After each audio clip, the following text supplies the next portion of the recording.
This is the Big Deal Podcast, brought to you and powered by New Covenant Baptist Church in Albertville, Alabama. And on this podcast, we're asking the question, what's the big deal about all things Bible, theology, and culture? I'm Justin. I'm Brad. Welcome to the Big Deal. What's the big deal? What's the big deal? Let's keep it real. Yeah. On the big deal. We haven't talked about why we called our podcast that in a while. We call it that because we want to talk about the big deal of every passage. Yeah, in the What's Bible. the big deal? Yeah. It's like that's a good question to come to the Bible with sometimes. Like, what's the big deal here? Like, what should I take away, you know? Is there a big deal here? Is there one? Sometimes it's not really a Sometimes big it deal. might be just a little deal. Just a little deal. Sometimes it's a big deal. There's always a deal, It is. but sometimes it's a medium Like a deal. pickle. Yeah. You know, it's like you pickle on your hamburgers, a little deal. Yeah, that's right. That's right. It's a little deal. But it makes a big difference sometimes. But you go to Firehouse, you Yeah. get a big deal. Oh. Yeah. No, man. They always ask me, do you want a pickle? Of course. I'm like, why would I ever Who say says no to that? I don't I know. There love must be those. somebody that's like, I don't want that pickle. Golly, I love pickles, man. Love them. I had I like dill pickles. I can't do the sweet pickles. I can't Oh, do that's the, right. I want the dill sour. Yeah. What's kosher the other dill. one they make? Butter pickles or Mount something? Olive kosher dills Come are on. that's the peak. I've been doing how this it thing sounds when you eat it. recently. Food City has, I don't know what they got going on over there. Tell me about it. Whatever they're doing to smoke their meat, it's literally better than any restaurant smoke you can What? get around here. It is. It's so And good. what are you buying? Rotisserie chickens and pulled pork. You can buy. They have a brand. It's like the Q Smoke or something. Q Smoker. What? Dude, it is so good. It's well priced. So I get a rotisserie chicken. They smoked it. Yeah. Yeah? It's fantastic. Yeah? I think it's better than I could do at my house. Like, I don't have what they got going on.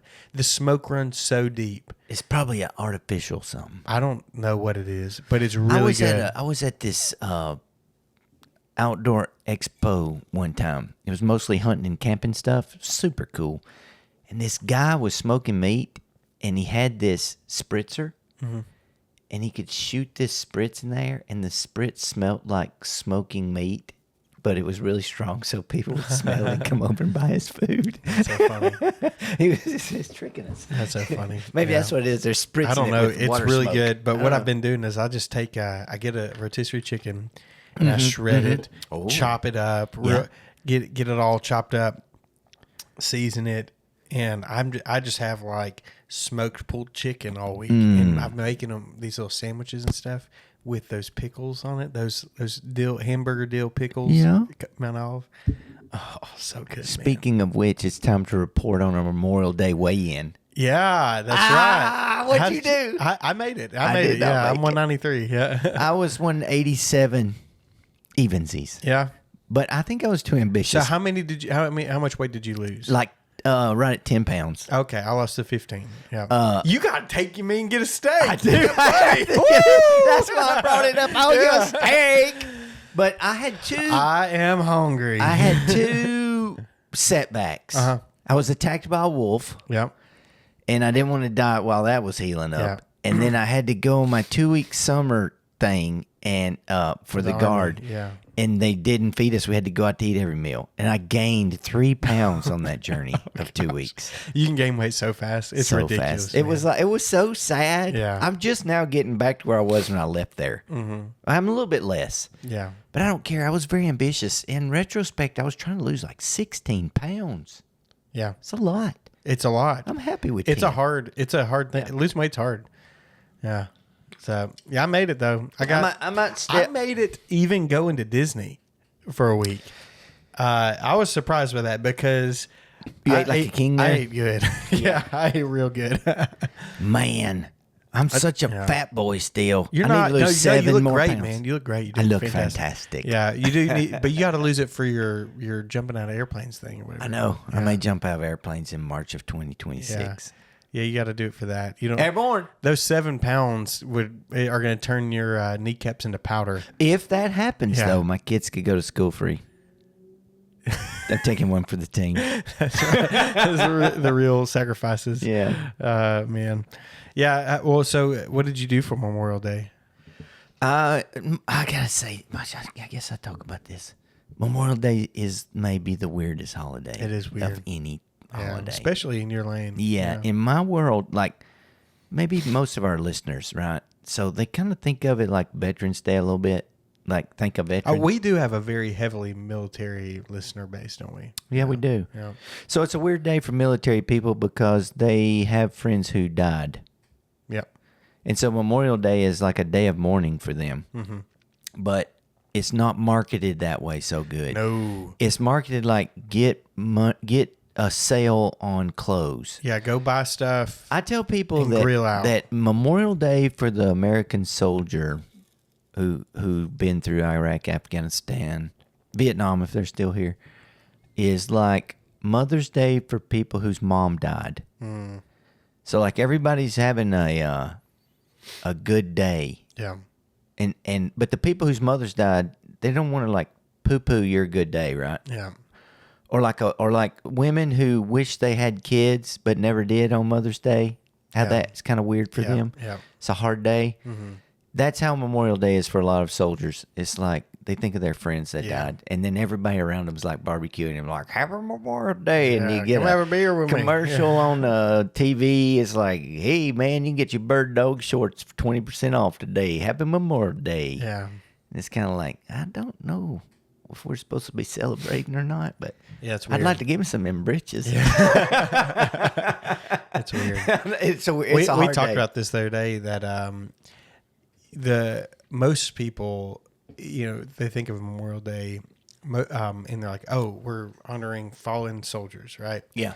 But they don't have anyone in mind. No, they don't no. know anyone. No, they don't it's- even probably it's a- have anyone in their It's kind family. of an abstract, thankful concept. Yeah, But they weren't like, there when the yeah, RPG went off and killed their friend. yeah, And that's a whole nother ball of wax. that's right.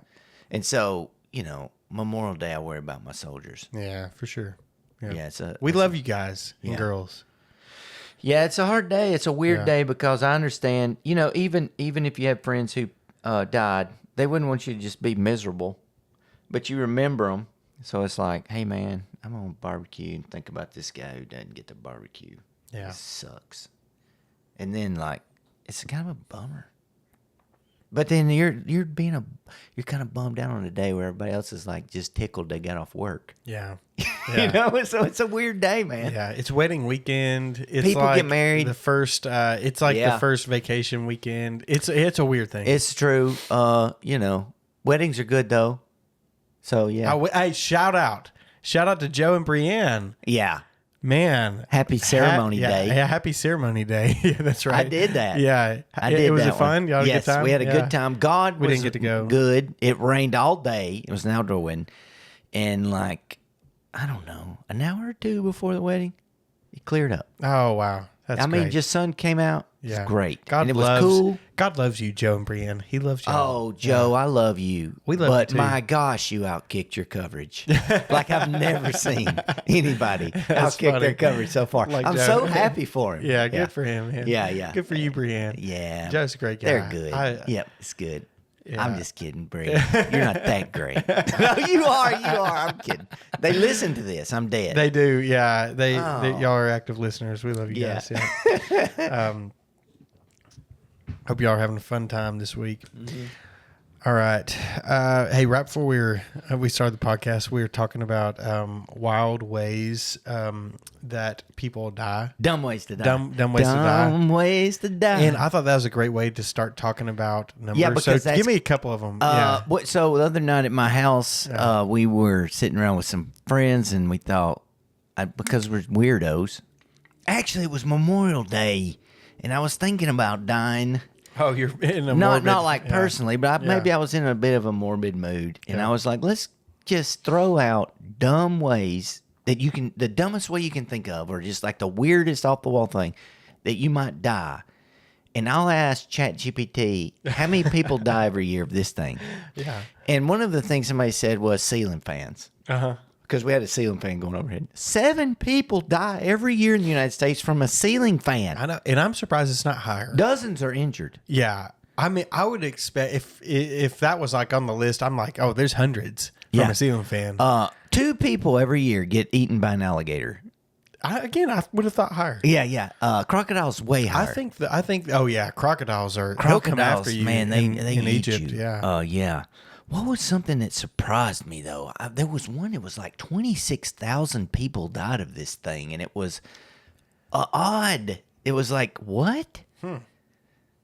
I'll tell you that somebody said diarrhea, and like thousands and thousands of people die every year of diarrhea. Most people who've ever existed have died from diarrhea. That's why I tried to explain them. You know, the number one killer of people until like 75 years ago was the undefeated champion of killing people. Do you know what it is? Was it TB? Tuberculosis. Yeah. It's killed gajillions. It still kills hundreds of thousands. It does, Yeah, 100,000 or something. Yeah, it's a lot. Yeah. It's with other things. But Number one now is some kind of heart disease. Yeah. And it kills millions. Because people get old now. Yes, that's what I said. Yeah, They're like, why did heart failure get worse? I said, because we got older. The same thing with cancer rates going up. It's like, oh, everyone's getting cancer and stuff. Well, you've lived longer to get it. I don't even think cancer was in the top 10. Yeah. But probably because it's broke down to specific kinds. Yeah. If you just put cancer as a whole, but it's like stroke, diabetes kills a lot, or diabetes related adjacent. Like you don't really die of diabetes, you die of like diabetes adjacent stuff a lot of times. Yeah. But yeah, it was I think ceiling fans. Let's see what is chat to what how do you ask that question? What do you want to ask? The big are leading causes of death. Yeah, leading causes of death. Causes in the world or US, because it matters. It's a big difference. USA. We'll say USA. I guarantee you it's heart disease number one. I think it is.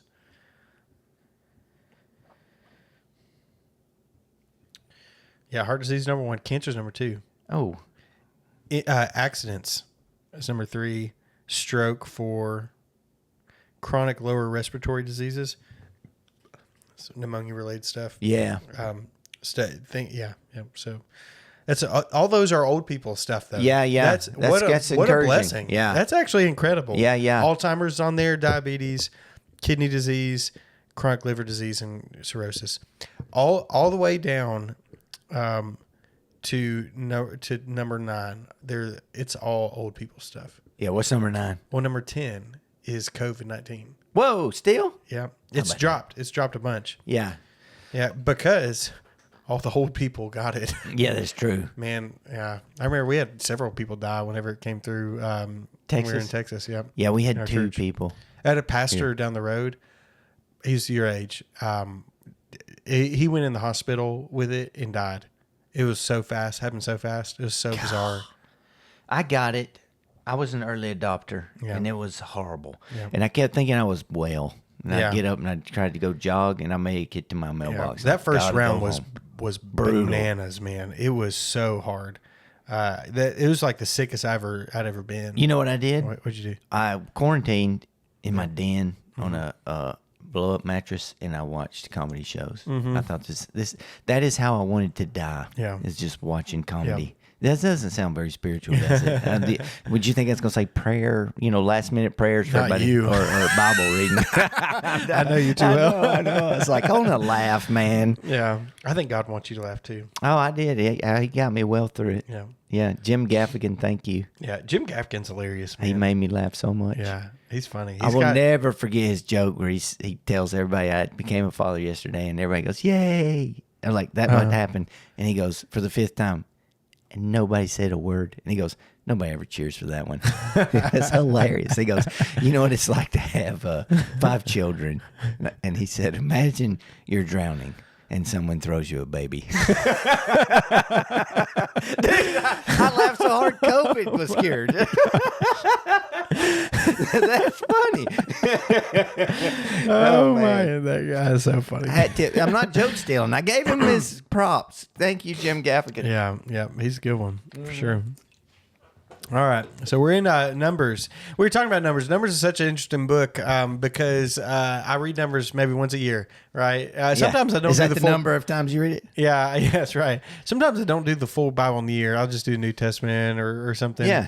And but usually I'll read through it once, and I think like every time I do, I'm always like have this weird feeling of I've neglected this book. because it seems like it's just the censuses, and then But it's not. There's a lot of really important stories. There might be more stories in it than Leviticus. There are more narrative pieces, Yeah, definitely, but kind of like more important pieces. And so, like, we're just looking through it to prepare, and I was thinking about that same thing. When you're reading through your Bible, Justin, let's just say as a pastor, and you're like, I've almost finished preaching through a book, and I need to pick one. How do you go about doing that? And what book would you preach next? Well, everyone, you're just being clued into I'm having so much angst this time. I can't pick anything this Wednesday. Yeah, he just finished 1 Timothy. Yeah. And we got to figure out where we're going, man. I gave you some ideas yesterday. I know, but I love them all. Yeah, well, you got to choose one. I know. 'Cause you're preaching most of it. What is your thinking? I don't know. Spoiler. What did I say? I think I said like a piece of Genesis. You said Ezra. I like the idea of Esther, Ezra. Yeah, Nehemiah. can't do One of Nehemiah those. because we're not in the building project. Yeah. Is our joke.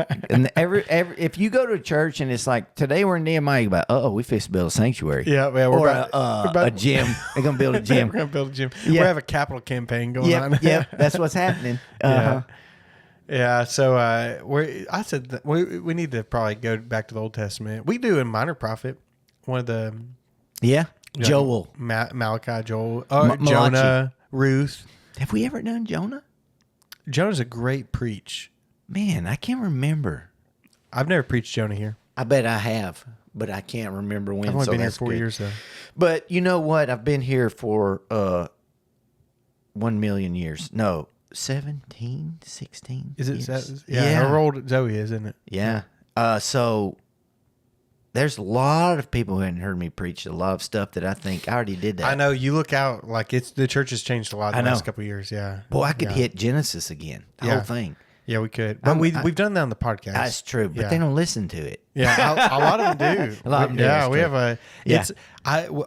We have more church listenership on our podcast than we do in each Sunday school class. Yeah, probably. Yeah. Well, We treat it like a Sunday school. Maybe This is Jonah. kinda like I like the idea of preaching Jonah, man. Yeah, we should preach Jonah. Ooh. We look got up. some big time sinners in our church Big that need to. You got to get them. Get them sinners. I like the part in Jonah where even the cows like repent. Yeah, and Jonah don't. Yeah. Jonah at the end is not really the good guy the whole time. No, he's a reluctant prophet. Reluctant is, he's a turd. I know, that's a nice way to put it. Yeah. Yeah, he's like, I do not. He literally, like, not joking, he hated the Assyrians. Yeah. He would rather die. Well, Yeah, I mean, know. I get it. They killed all his people and stuff. Yeah. He was like, it's funny to me, in a way, he was a jerk, right? But in a way, he was a much better faithful pastor than me in this regard. I go preach and I think, nobody's going to listen to me. Jonah thought, if I go preach, they're all going to get saved. Oh my gosh. That's what he thought. That's right. That's 100% right. He's like, yeah. oh no, if I preach to them, they'll repent. Yeah. And I'm like, nobody cares. Nobody's going to listen. Nobody's going to repent. What is wrong with me? Maybe John will be like, man, you don't believe in God? Like, I think actually, that's what he would say. Oh, Come man. on, Brad. Come on, Brad. You're worse than me. You suck, man. Oh, stink. I do. You stink. I stink. I should. Every once in a while, when I sin it like this, I think I should resign. I should resign. Somebody should do a better job than me. Don't do that. It makes me nervous all the time that I'm doing a bad job. You are, most certainly. No. But so would anyone else. I think about it all the time. All we can do is our it's best. It's like a Monty Python skit with the Frenchman up there. Yeah. I always think, is there no one else up there we can talk to? That's the funny thing about like being a pastor is like there is no perfect pastor.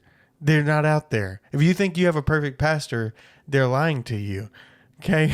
Some of the ones people think are the best are actually the worst. And someone being good in the pulpit 9 out of 10 times mean they might be a lousy person. There are people who try real hard though. And that's great. That's what you want. That's what you want. I've known the best pastors, honestly, I've ever known. Best pastors were not that great of preachers. Yeah. But they love their people. Yeah.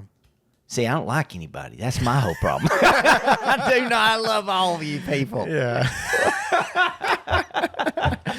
Oh man, You did pretty good in both arenas, man. Oh Yeah. I better watch out. The devil trying to kill me now. Yeah, he Thanks is. a lot. Yeah. I appreciate it. Oh, I only got like max 35 years, probably. I'll be 85. If I could hang on 35 more years for sure. 85 without scandal. is a long life. So far, I'm scandal free ish. Yeah. You know, I mean, I sin sometimes, Yeah. but like, haven't done anything. I tell people this. Do you think you've ever had a day where you didn't sin? No, I don't know. Have I ever been unconscious all day? I don't think it's possible if I was unconscious. I don't know. I don't think about that stuff, man. I think it's weird not to think about your sin. I think it's weird to overthink about your sin. Yeah. You can do, but both things are bad. Like some people are convinced, like, oh, I'm just so wretched all the time. It's like, man, look, you were made for good works. You do some good stuff. Yeah. Stop being stupid. But then if like somebody's like, I don't ever sin, I'm like, ooh, this guy's bad. Isn't that true, though? Oh, yeah, for sure. I had this professor in Bible college. Paul says this. He didn't judge himself. Yeah. I'm not going to do that. Yeah. I know when I sin. Yeah. But There's a weird thing in the New Testament. Yeah. The weird thing is that there's lots of talk about forgiveness for when you convert. A lot of talk about that. Yeah. There's not much talk in the New Testament about forgiveness for sin as a Christian. yeah. And it's weird. But you have like these warning passages. If you sin, right, the hammer's coming down. Yeah. And like the reality for that is because they probably weren't thinking about their sin like we're thinking about our sin sometimes in the modern world. We're very introspective. Yeah. And we are probably over analyzing some things sometimes. In case in point, I had this theology professor in Bible college named Dr. Hartley, and he was a Reformed guy, and he made a point all the time about how you're sinning almost always. Like, you don't ever stop sinning. Yeah, almost. it's like he the would old say stuff like Puritans that. would say, like, there was He was enough very- sin in my sweetest prayer to condemn the world to hell. Yeah, It's like, yeah. Good Lord. Yeah, I know, right?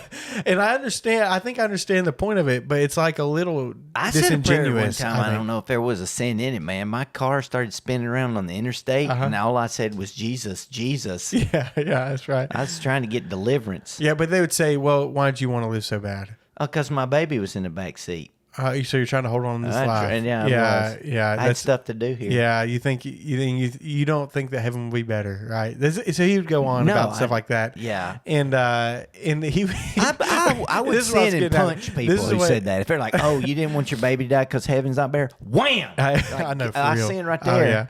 Yeah. for real. This was going somewhere though. One day in class, he was talking about this. He was talking about how sinful everyone is and everything. He said, all of y'all are latent homosexuals. What? He said, every one of y'all are latent homosexuals. He said, I'm a latent homosexual. All y'all are latent homosexuals. I was like, Whoa. Yeah, you might want to back up the truck there a little bit there, Bubba. It was in Romans 1. It was like an exegesis of Romans class. And we were in Romans 1. And he was using, he thought of that passage where homosexuality is described as like, he thought, this is an example of the epitome of sin. Like the furthest lengths that sin can go is what he was saying. And he's like, so all of y'all are latent homosexuals. Yeah. And I was like, I don't know if that's true. I don't know that that's true. Yeah, no. But it's turned into a really good story over the years. Yeah. Well, I've heard professors say some stupid stuff in class, and it's like, ooh. It's like the one that the worst burn I ever heard in a seminary class was one of my professors that said he refused to go. He was a teetotaler, wouldn't drink alcohol. And he said he would not go to his nephew's wedding, even though it broke his heart, because they had alcohol there. Oh, my. Yeah, and we were all looking at him, and one of the guys goes, "You go to Applebee's?" And he said, "Yeah." He goes, "They got alcohol at Applebee's, so you go eat at Applebee's, but you wouldn't go to your nephew's wedding? What kind of junk is that?" And the dude was like astounded at his own stupidity. And I think class was pretty much over after that. Yeah. It was like, golly. What? What's wrong with you, man? Yeah. I had a professor once. We have another one of these. This is funny. One day we'll talk about numbers. I know. Yeah, we will get there. We were talking about. He was a New Testament backgrounds guy, Yeah. Not a pastor. He'd never been a pastor, not trying to be a pastor. He was a nerdy boy. Scholar. Right? Scholar, yeah. Holla, scholar? He had multiple PhDs. Oh, yeah. Several of them. Piled Yeah. higher and deeper Yeah. all over the place. And so he was talking about the church polity, and in the New Testament, we're talking about how like what counts in the New Testament as descriptive or prescriptive for church governance. And so we're talking about elders, right? Yeah, yeah. And he said that, well, it's clear that elders are only supposed to be men, right? Mm-hmm. And that's clear in 1 Timothy and elsewhere. He said, but, what's stopping us from making another group that can govern the church full of women that doesn't have to be called elders? They can be called something else. And it was like completely silent in the room. He said that, and he thought he was making like this point. It was like, oh, you can do something else. And someone said, scripture? Yeah. It was like, what are you doing, What are you man? doing, Why man? are you doing this? What dude? is Just wrong? like That boy had more degrees than the thermometer, and he couldn't think about how to. he knows Greek real well. Yeah. He taught me lots of Greek. Yeah, but, nobody's perfect. Yeah, but I don't know what he had going on with that. I think it was right around when all that there's some controversy going around about women in ministry stuff. And Oh, that don't ever get solved. Yeah. Yeah.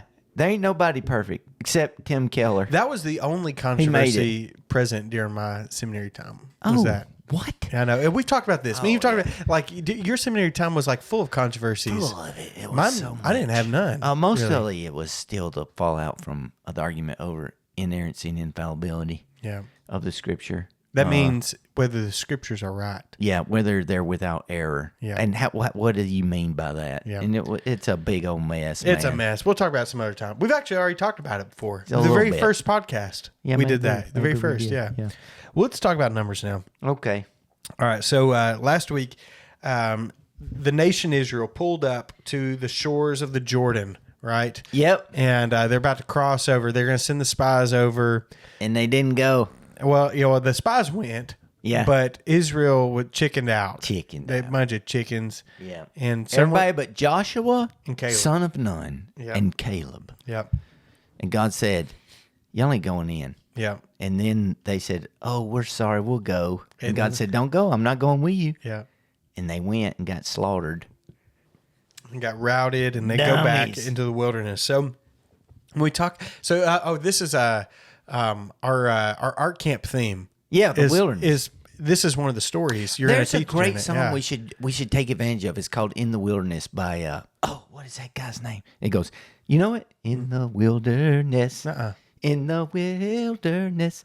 He calls his sons and daughters to the wilderness. I've never heard of that. Oh, we'll have to look it up after. yeah, I'll yeah. figure it out. Yeah. Yeah, it's a good little song. Okay, cool. Yeah. Yeah.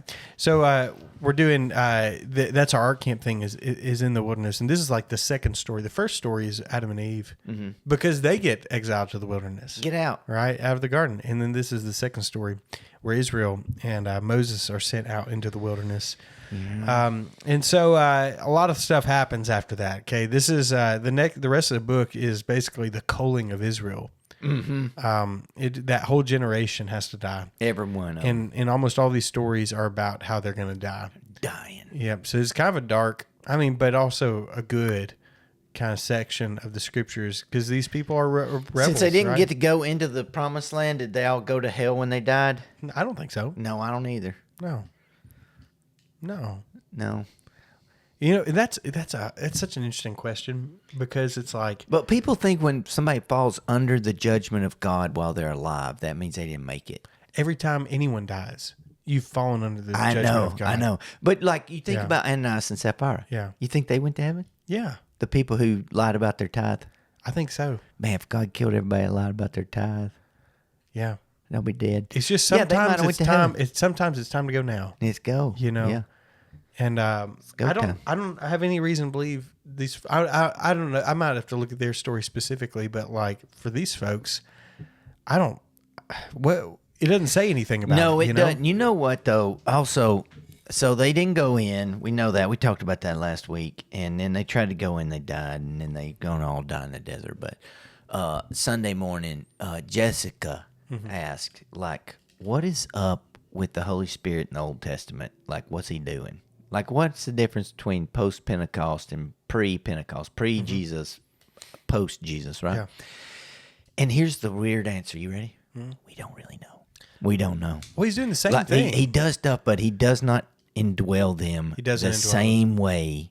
Sometimes he does, though. Like, Yeah. he falls upon people. He goes with Saul. David says, Lord, don't The take your Holy elders. Spirit from me. Yeah. The elders get filled with the Spirit. But he seems to, like, ditch. Yeah. And the Holy Spirit in the Old Testament does not work like he did post Pentecost, Yep. right? And the law was kind of the thing that kept him between the ditches. Yeah. In the absence of the indwelling power That's of the exactly Spirit. right. Yep. And so, really, we have an advantage they did not have. Oh, and so for that sure. led to other questions. And I said, "What?" They were like, "Well, what's the difference?" And I said, "Practically speaking, think of this: Israel had the proto-gospel. They had the idea that the Messiah is coming to save the world. They had the temple. They had the physical presence of Yahweh for a couple of millennia, maybe. Yeah. And it never really grew beyond the borders of Israel, Yep. the gospel. Yep. Pentecost comes, and the whole wide world knows Jesus in like 300 years. Yep. That's the difference. Yeah, it is. Yep. And it's never shrunk. And as we've said, Israel was always, instead of growing the gospel, they're always on the raggedy edge of like not even knowing God. Yeah. There's a righteous remnant Yes. that is the ones who were inspired writing the scriptures for most of There's it. this one where Elijah, okay, and we're talking Yeah. about this, and I'm tying this to why they failed to go in the wilderness. So Elijah is upset because he thinks everybody's gone. He Yeah. thinks he is the only prophet of God. Oh, I remember this. Right? Yeah. Yeah. And he's pouting somewhere because, because Ahab's trying to kill him, Jezebel's trying to kill him. And God says, like, what's wrong with you, buddy? And he's like, I'm the only one left. Everybody's forsaken you. And then people say this like an encouragement. And maybe it meant to be encouragement a little bit. He's like, you're not the only one. I've saved 5,000 people who have not knelt or kissed the image of Baal. And it's like, and everybody's like, see, you're not the only one. It's like, yeah, but there's only 5,000. Yeah. There were like millions of Israelites, and we Yeah. only got 5,000 5,000. dudes. Yep. That's it. Yep. Yeah, for Yeah. sure. And so that's the difference between the church age and the OT days. Yep. It like, if anybody said, when would you like to live? Don't go back to Israel. Yep. You got two Oh, eras. don't go back to Israel. No, there's two eras. You could live, really just one. If you lived during the reign of Solomon, you might be all right. Past that, you are in trouble, bud. Yep. Those people are living like wild people. It's wild. Yep. Cutting up people's concubines. Yeah, it's bad, man. just like- Before and after. Like, I so just don't do bad. that, man. Don't go over there. It's a bad place to live. Simba, don't go. Yeah, that's yeah. right. And the rest of the world was bad too. Yeah, everywhere is bad. Everywhere. Yep. Ugh. Ooh, it's Yeah. hard to not beat that dead horse. But it's important because this is like it's the world backdrop for Yeah. the Bible. It's really setting the scene for when you read the scriptures, what world is this happening? This is not happening in Albertville 2025. No. This is a very different world. It's a brutal world. It's a world in the people you're reading about right now in the story in Numbers. They do not know about heaven and hell. Not really. We've read nothing about Yeah. heaven and hell. No. We've read about eternal life with God in the garden, Yeah. whatever that is, and they're seeing glimpses of it in the temple. Yeah. But there's been no clear teaching about Yeah. It's just like some vagaries of be gathered to your fathers. in life and death. Yeah. That's all we get. Right? They don't know other These stuff. are brutal people. They actually haven't even heard really in a clear way about the Messiah yet. Yeah. You know, Deuteronomy, there you get the prophet like Moses. We're not even there yet. Yeah. And so this is early, We've man. got Genesis 3. You can't be but- too hard with on them. But there's that's another thing maybe we should talk about. Yeah. We talked about it on the very first podcast Yeah. a little bit.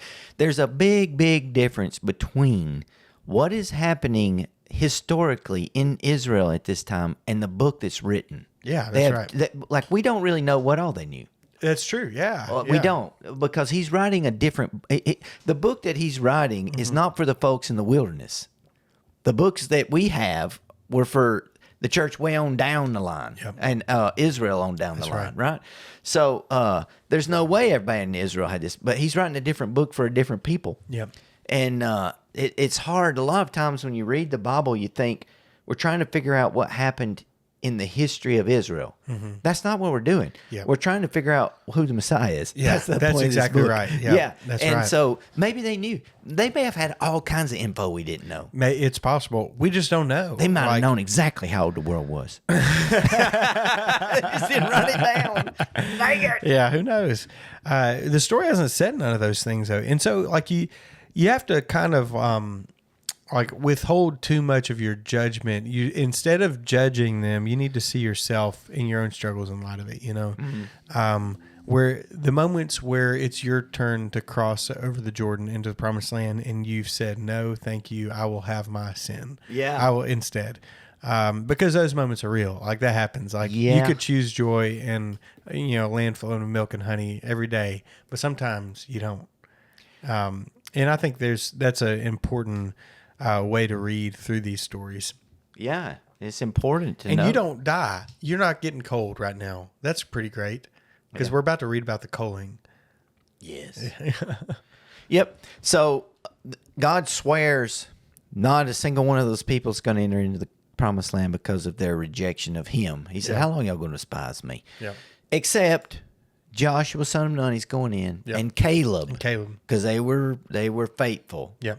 Caleb is a stud.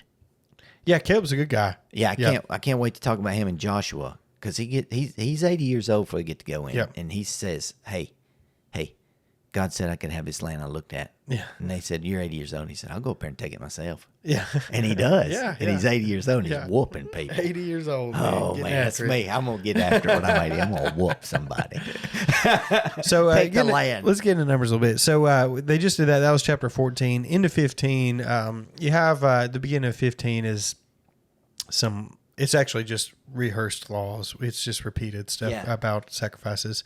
But you have a neat little story here in verse 32. Oh, yeah. Yeah, it says, while the Israelites were in the wilderness, they found a man gathering wood on the Sabbath day. That's right. Uh-oh. Yep. Those who found him gathering wood brought him to Moses, Aaron, and the entire community. They placed him in custody because it had not been decided what should be done to him.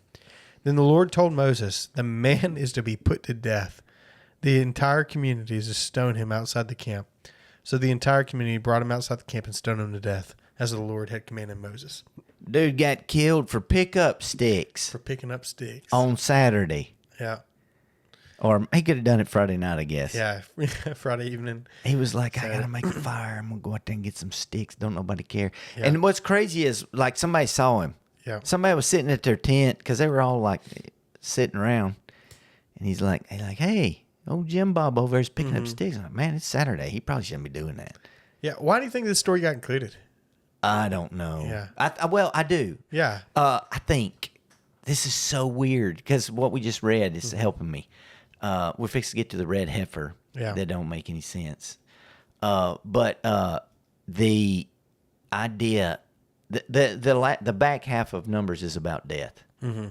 And like the severity of the fact that death is still an enemy and it is killing everyone. And what are you going to do? And even at one point, we'll get there in a minute. Israel says, "Are we all going to die?" Like that's the yes. The answer is yes. But it's like so bleak. It's. But what's weird is you're like, oh my goodness. Even saying that, okay, it's like, are you going to die? And you're like, yeah, they're going to die. But people don't walk around thinking, even today, dear listener, thinking, man, I'm going to die. You know? They don't? Not much. People don't think about it. They don't. I think about it a lot, I guess. Yeah, me too. I'm like, morbid I'm or going to something. die. Yeah. People make fun of me because I talk about dying all the time. And Yeah. I'm like, dude, it's like the only thing I know I'm going to do. Oh, yeah. I am going to die, man. I ain't even scared. I'm not scared one bit. I ain't scared. I ain't scared. Now, look, if I was over here bleeding out, I might be like, I'm kind of scared. Or maybe it'd be nice. I'll just sleep. Yeah. Just, Who knows? Yeah. Who knows? I think I could be a martyr if they killed me quick. Yeah. Oh, that'd be easy. Yeah. You believe in Jesus? Yeah. Boom. Oh, yeah. That was easy. Yeah. If it's like, we're going to hang you upside down by your toes until you die. Be like, oh, it's going to be rough. You're going to be skinned alive. Oh, no, not that one. Oh, there's bad ways to go. No. Don't like that. No. So anyway, this guy's picking up sticks. I think it's in here because it's like showing the inevitable judgment of God on people. Yeah, that's and right. This guy right here could have went to heaven. Yeah. Could have went to heaven. That's right. Can you imagine this dude being in jail? Like he's in the Israel jail. You know, they got him under watch, and he's like, dude, I was picking up sticks, man. Like, yeah. And they're like, hey, but it's sin. Hey, Jim Bob, God said we have to kill you with rocks, man. He's like, what? He's like, yeah, we're taking you outside the camp, dude. We're gonna throw rocks at you until you die. And like, they didn't even have baseball players back then. Have you ever seen somebody throw who's never played baseball? Yeah. It is the worst looking thing. It's not a natural mechanic. No, it's not. And so if these guys had not been the elbow is funky. the elbow's it funky. Go high enough. Yeah. It's like, I hate to say it, but it's like watching a girl who's never thrown throw. Yeah. Everybody throws like that if they don't play baseball. Now you watch a girl who's a softballer, she'll sling it. Yeah. But like if you pick a ball up with your left hand and throw it, that's how everybody looks. Or your It took non-dominant a while to happen. So like sometimes I've heard that they put them down in a pit and they like threw the rocks down at them so they could get bigger rocks. But still, like, that's not great. Yeah. Like you hope, it's like, I hope Chris Knight's up there. Yeah. Wesley. Yeah, just like, give me the head. Yeah. Like hit you in the knee and in the rib and in the shoulder. It's like, golly, somebody get this over with. Yeah. Not good, man. It's hard. Death is coming for everyone who sins, man. Yeah, this is like the sentence has already been given. Yeah, so I heard they put them in the pit. They threw all the stones on them, and then they like left this big pile of rocks where they were killed. Yeah, I think that might be true, but Yeah. there's no that they could also just throw rocks at them yeah, till they died. Ugh. Rough, buddy. Yeah. For picking up sticks. He's like, I just picked up sticks. And they're like, it's not about the sticks, man. You violated the law of God. I went to I went to a place called Williamsburg. You ever heard of Williamsburg, Virginia? It's it's a really cool place to visit. And if you're listening to this, you got young kids, you should go. The entire area that is in they all dress like it's 1775. Still. And it's like a they've got all the old buildings and they do reenactments of the American Revolution and all this stuff. And you can go sit in on a court case that was held there in like 1774. Yeah. And what happened was this guy stole this other dude's horse, and then he brought it back, and he'd combed it and washed it and put it back, and they busted him anyway, and they bring him to court. And the judge sentences him to hang. And the guy said, I brought the horse back. I didn't really steal horses. You going to hang me for stealing this guy's horse? And the judge says, I'm not hanging you for stealing his horse. I'm hanging you so that horses might not be stolen. That's what he said. And this was from actual transcripts. Yeah. And I have thought about that since that day. Yeah. It wasn't about that so much as it's about the next time somebody thinks about stealing somebody's horse, they're going to be like, Well, that's why right after this, you Yeah. get the tassels command. Yeah. You know, about you need to remember. Yes. Like, you guys can't forget this stuff. So they have to do these yeah, tassels on that's their... a beautiful part of the narrative. And if you don't pay attention and think about how to read texts, you won't get it. It seems like unrelated. So you've got this guy, he picks up sticks on the Sabbath, and God's like, you have to take him outside and kill him. And everybody's like, whoa. I mean, that would freak me out. Yeah. I would be freaked out if I had to kill somebody that did that. And then the next thing is, okay, when you guys are walking around on your clothing, I want you to put tassels on all of your clothes every single day. So you have to think about the law of God. Yeah. And that way you don't pick up sticks on Saturday. Yep. Because you got these tassels on. You'd be like, well, I better think about this all the time. And they didn't have the indwelling power of the Spirit. Yeah. They had laws. Yeah. And so I think, you read a story like this. Some of the things that might come to mind if you're a modern reader is God going to kill me because I whatever the thing is. Like I've broke, with something that you think is minor, Yeah. right? A little cussing. A little cussing, whatever it is, right? Yeah. And is God going to kill me now? Yes. Right now. Not right now. Not right now. But he is going to kill you. The wages of sin is death. It's death. Right. You're going to die. But they're wondering is it retribution right now? Or the next bad thing that happened to me, is it because I sinned? No. Right? That's what they're wondering. Like it's just the general condition. Yeah. But they're looking for a karma-like retribution for their actions from God in the moment. Yeah. Right? And that's what's happening? And the answer is no. Like God is not retributive towards you for your sin, right? Yeah. Or you'd already be dead. You'd already be dead, and He's already done it. Yeah. Like Jesus took the discipline for us. He took the punishment, and so you should read this in the context that it's happening. Like this is for them. This is a situation they're dealing with. This isn't your situation, right? No. You're not going to be stoned to death. Although there are some things you could say, like if you murder somebody in the state executes you. Well, that's a different story. Yeah. But back in the olden days, it was breaking the law of God. And now we fix to have some big lawbreakers because Korah's rebellions in chapter 16. It's next. Yeah. Yeah. So tell us about Korah's rebellion. We don't read it all. What I think a big deal. Okay. Big deal moment. Yeah. The back half of Numbers is about death. Mm-hmm. And the inevitability of judgment. Yep. And so Korah is a Levite. Yep. That means he's part of the priesthood. And Korah and some of his bros get together and they say against Moses and Aaron, you've gone too far, basically with their leadership. Yeah. And they're saying everybody in the community is holy and the Lord's among them. Why are you exalting yourself over the Lord's assembly, right? And we just found out Moses was the most humble of men. Yes. Yeah. And so he's been doing a good job. Yeah.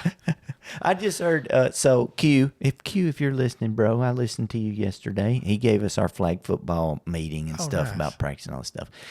And he was like, we've got some rules I'd like for you to keep. If you have a problem with coaching, that's fine. We can go to lunch one day and we can talk about it. He said, but don't talk about it the day of the game. Like, don't come on the field, complain about coaching, or if your kids got to play, or if they didn't get to play, whatever, don't do that. And he said, and if you're persuaded that you can do a better job, apply to the school next year, and you can be the coach of the flag football team, maybe. And if everybody else thinks you're so smart and good. Uh-huh. And I thought about that with this because, like, Moses and Aaron are so sick of this. Like Moses literally said in the last chapter, God, if it's like this, just kill me and let somebody else do this job. Mm-hmm. I'm sick of it. And so Korah comes up and he's like, hey, you guys have exalted yourself to be the boss. We should all have a say. It's all holy. And Moses is like, dude, you can have it. He didn't say that. He's like, he's ticked off. Yeah. Moses heard this, he fell face down. Mm-hmm. That's what he did when they complained. He's like, oh, and he falls down before the Lord. And Korah says, then he says to Korah and all his followers, tomorrow morning the Lord will reveal who belongs to him, who is set apart, and the one he will let come near him. He will let the one he chooses be near him. Yeah. Korah, you and all your followers are to do this. Take fire pans tomorrow and place fire in them, put incense on them before the Lord. And the man the Lord chooses will be the one who's set apart. It is you Levites who've gone too far. Mm. Oh, who's gone too far? The Levites. He said that. Yeah. They said, no, you've gone too far. He said, no, you've gone too far. Yeah, yeah. He's like, let's see. Let's take it to the Lord. Yeah. It's like when David says to Saul, the Lord judge between you and me. Mm-hmm.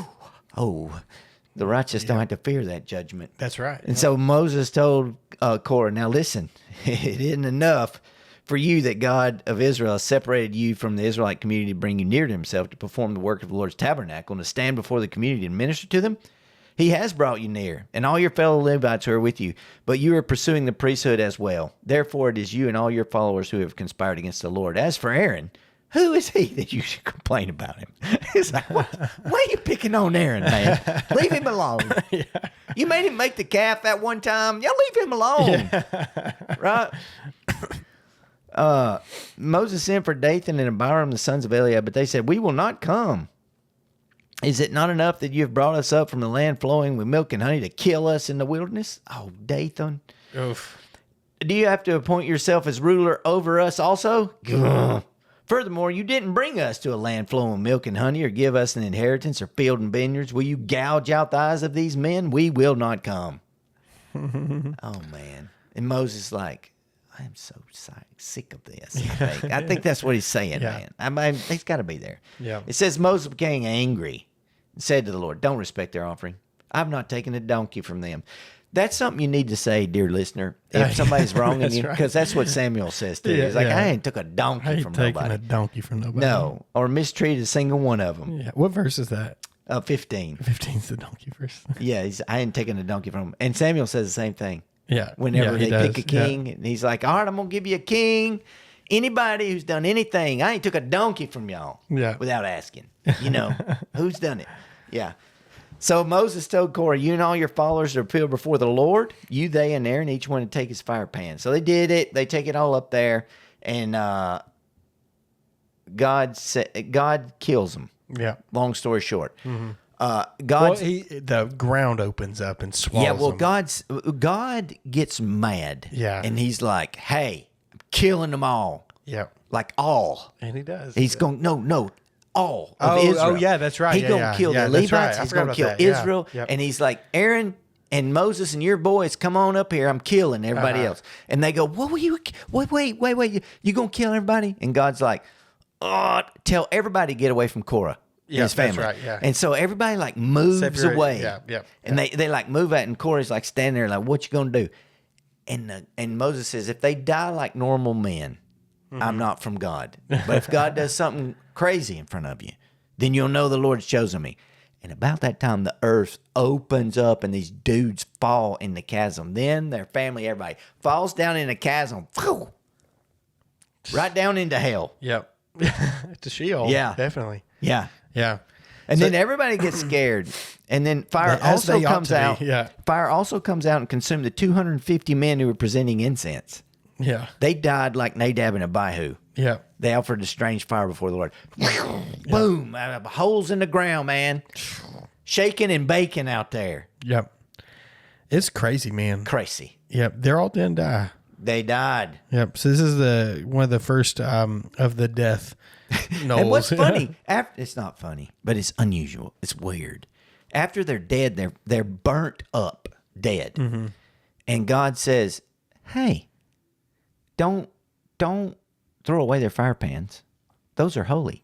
So after those guys he accepts their offering. Yeah, yeah. He kills them. He says their offering was their own life. Yep. Take the fire pans that are still smoldering beside the ruin of their bodies, and take their fire pans and beat them out because they're made of metal, and put them in the temple. What does he make into them? I forgot. An altar. Yeah. Plating for the altar. Hammered sheets as plating for the altar. Yep. So every time they went in there and looked at the altar of God, they thought about those guys that rebelled against the And Lord. their fire pans. Yep. And their fire pans were made holy. Yep. Yeah, this time you're the offering, right? That's God, but look, that's another reminder, right? Yep. Of the judgment of God. Every time they looked at it, like this altar is built out of dead men's bones. Yeah. Pretty much. The offerings I mean, it's built out of fire pans, but you understand what I'm saying metaphorically. Yeah. Yeah. The offerings were substitutive, right? Yeah. It's like, it's supposed to be you. Yeah. And sometimes it will be. Sometime it will be. Yeah. Yeah. And that's important, right? And so that's what's happening. That's why all these people are going to start dying here soon, right? Dying, man. And so was it? I went into then a plague comes. They get a plague too. It's like almost 15,000 people die. Yes. Of the plague. So people are just dying. One time I went in this cathedral. It's a weird thing. I was in Milan. I think I was in Milan, and I was wondering about, because I didn't know where I was going. I was just wandering around in Milan. And there was this little bitty old Catholic church, and it was like supposedly 600, 700, this little cathedral. Like you would never go in there on purpose. Like it's not on the brochures. Yeah. So I go in this place, and there's nobody in there, and it's like so old the doors are short. You know what I mean? Oh, like, yeah. And I was like, man, People this were is little. so wild. So I'm walking around there, and it's kind of beautiful in there, but it felt old. And this priest comes out. He must have lived there. And he didn't speak English. I didn't speak Italian, but I did speak a little French. And so we spoke to each other. And he said, I want to show you something. And so I didn't know what this guy was going to do. He takes me to the back, and he unlocks this little door. It's even smaller. And he's like, come on, let's go, Ale. So we walk through this door.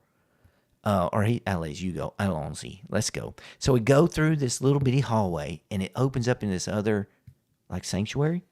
And you can't see this, but it's like 3 times maybe the size of this office, and about 25 feet tall.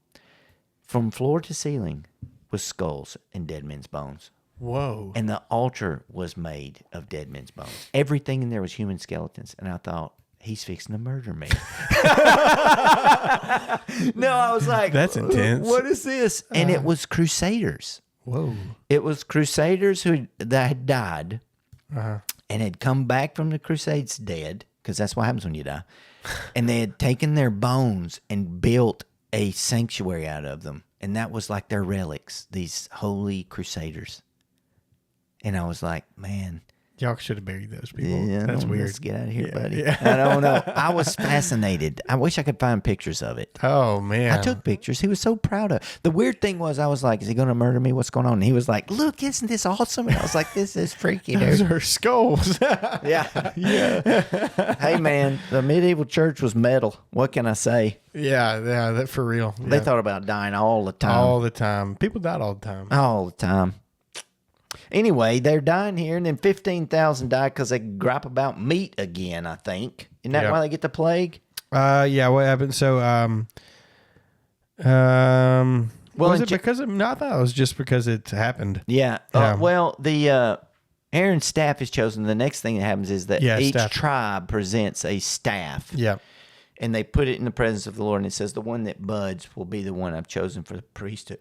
That's right. And God basically says, I'm going to do this, even though I've already done it, just so y'all leave me alone.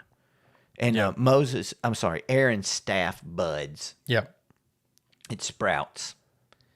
And that was a sign for the rebels.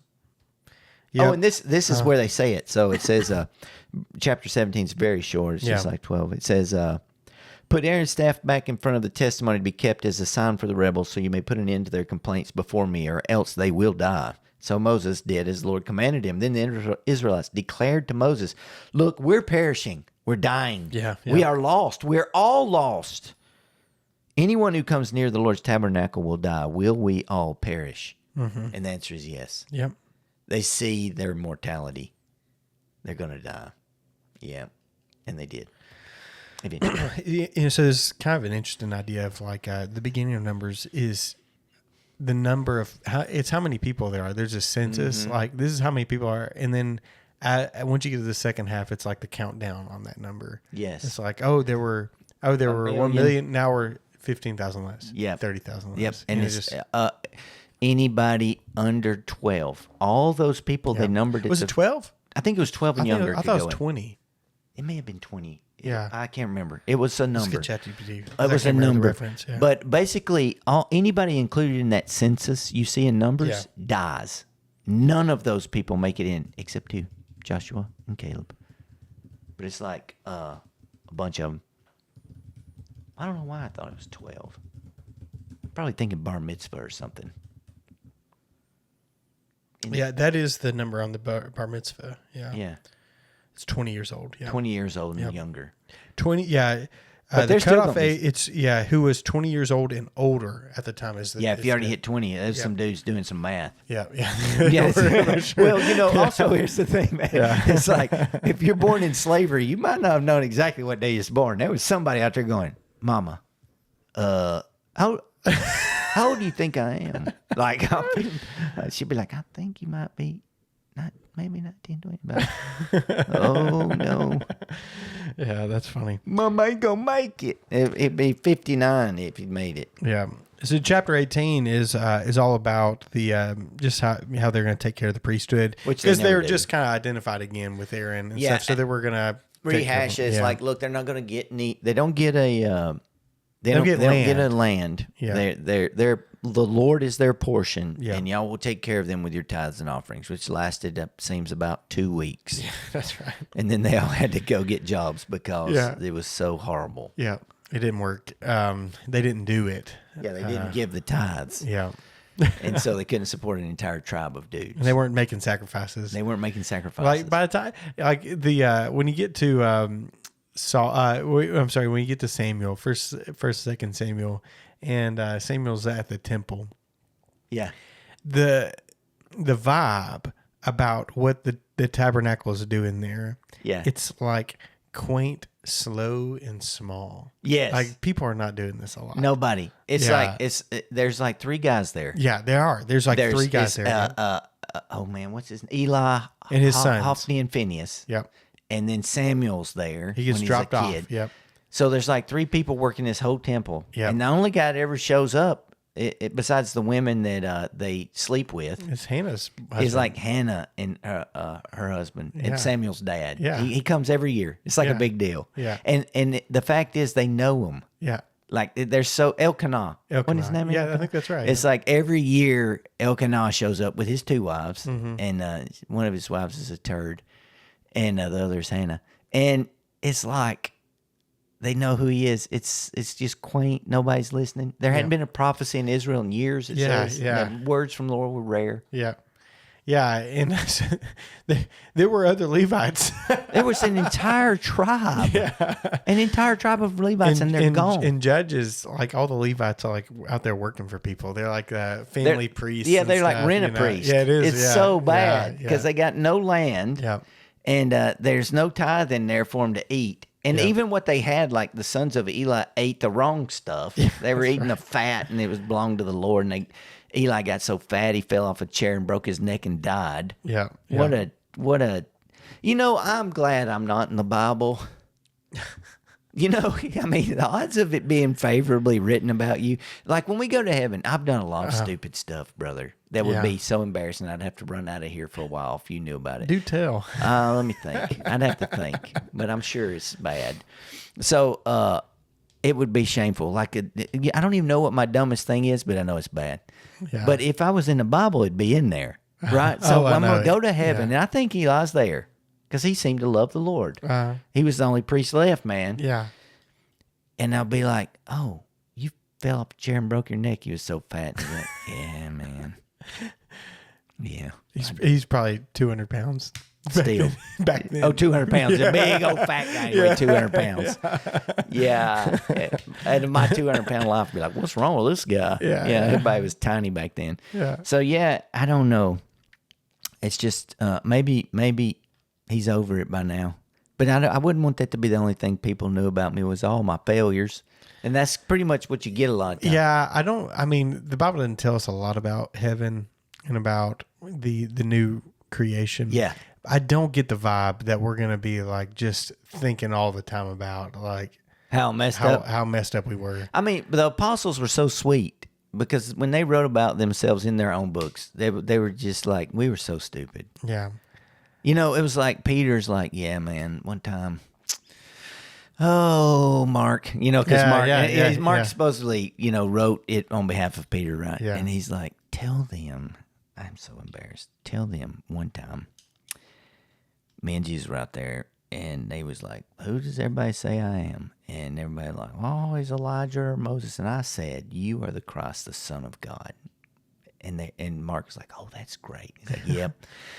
And then Jesus said, yep, you're right, Peter, and they're going to kill me. And then I took him aside and said, they're not going to do that to you. What's the matter with you? And then he write this down. He called me the devil. He called me Satan. He called me Satan. He said, get behind me, Satan.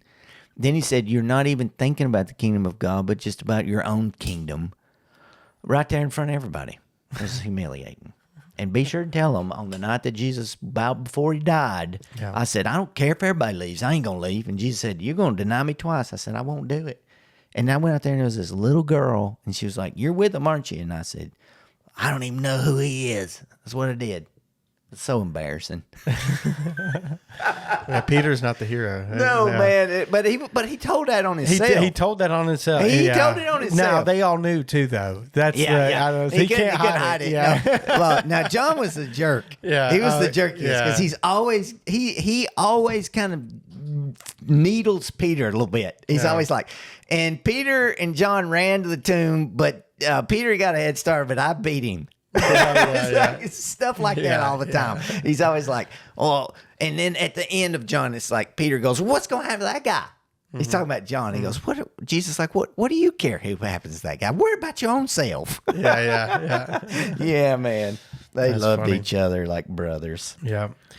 I think we probably got a podcast right there. You think so? I think so. We could go into the red heifer stuff, but I think we should just save the red heifer till next week. In your other translation, you may say cow, but this is we'll just leave you on a cliffhanger. This red heifer is what every dispensationalist in the world's looking for. They think you're going to have some red Angus heifer with no white hairs, and once they find it, like it's hard to do. Then the temple's going to come back in Israel. Yeah, they're going to take that heifer up there and sacrifice it in the Take temple. all the Muslims out. Yep, right there at the Wailing Wall, and they're going to rebuild the temple, and then the Antichrist is going to go stand in there, and it's going to be a big old tribulation. There's a lot of stuff. Yeah. So we'll talk about that next week. It's very Pacific. Yeah, very Pacific. Yep. Me. Well, don't give nothing. Yeah, you can't give them nothing. Oh, man. Save it to next week. Cliffhanger. I want to tell them. We gotta build the suspense, build anticipation. Drama. Yeah. Hey, you want to tell somebody something dumb you did, just so we could be like the apostles? Is it too humiliating? I don't. Nothing. No, like sinful things is coming to mind. Embarrassing things, plenty. But like, I don't know if it was sinful. I don't know. It's not coming to mind as like where sinfulness meets embarrassing. Mine's just either sin or it's embarrassing. Yeah. I got in an argument with oh man, I was so dumb when I got to seminary. I just was dumb. One of my professors was talking about how we were talking about inerrancy. Yeah. And how the Bible is inspired in the original autographs. Yeah. That's the original manuscript. Yeah, like the original manuscript, the one that Paul wrote, or his amanuensis the actual wrote, the actual thing. Yeah. And he said, your English Bible is not inspired. Oh, I was so mad. You got mad about that? Oh, I thought he was a heretic. Oh, I'm fine with that. I didn't know what inspired meant. Oh, okay. And so I was like, what are you talking about? My Bible's not inspired. Oh, I was ready to quit school and come home. Yeah. And he was like, why are you studying Hebrew? Yeah, that's right. Why are you studying it? Like, why would you study Hebrew if your English Bible is inspired? Uh-huh. And I was like, what are you talking about? I'm doing this so I can get my degree. What do you mean? Like, what do you mean inspired? He's like, inspired has a very technical theological meaning. It doesn't mean it doesn't inspire you. Yeah. It means it is not the original autograph that is without error because translation happens. And I'm like, what? Yeah. Oh, I was ready to pull my hair out. That's so funny. It was so bad. I derailed that whole class arguing with that professor. That's funny. I bet he gets it all the time. I bet he does. Oh, I want to go back in time and tell myself to shut up. This can only be fixed with a time machine. Yeah. There's a lot of moments in my life like that where if I could go back, I would be like, hey, best thing you could do right now is just shut up. Yeah. I have to think about it for me. I just can't. Nothing's coming to mind. Well, you don't sin every day like I do all the time.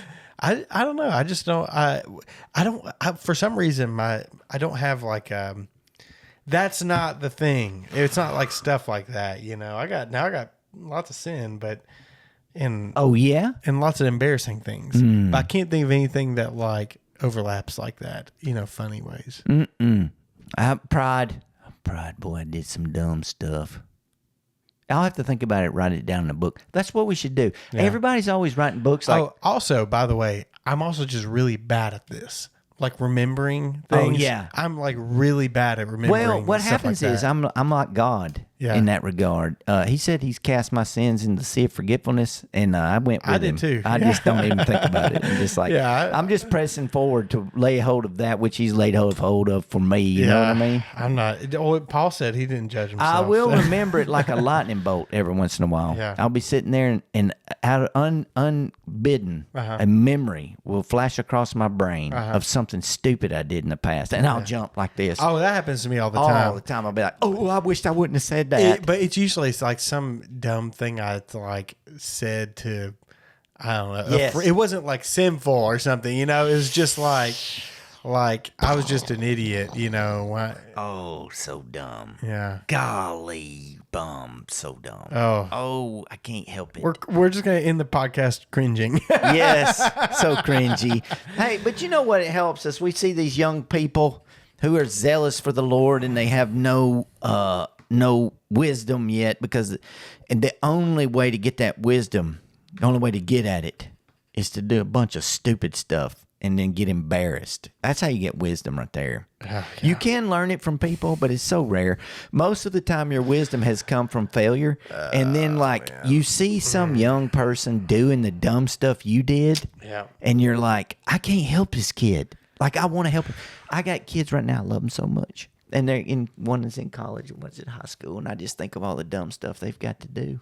And I can't help them. Yeah. I mean, I'm going to tell them, don't do that. Don't do that. And they're like, it'll be fine. I'm like, it will be, but not in the way you think. It's not going to happen the way you think. Oh, man.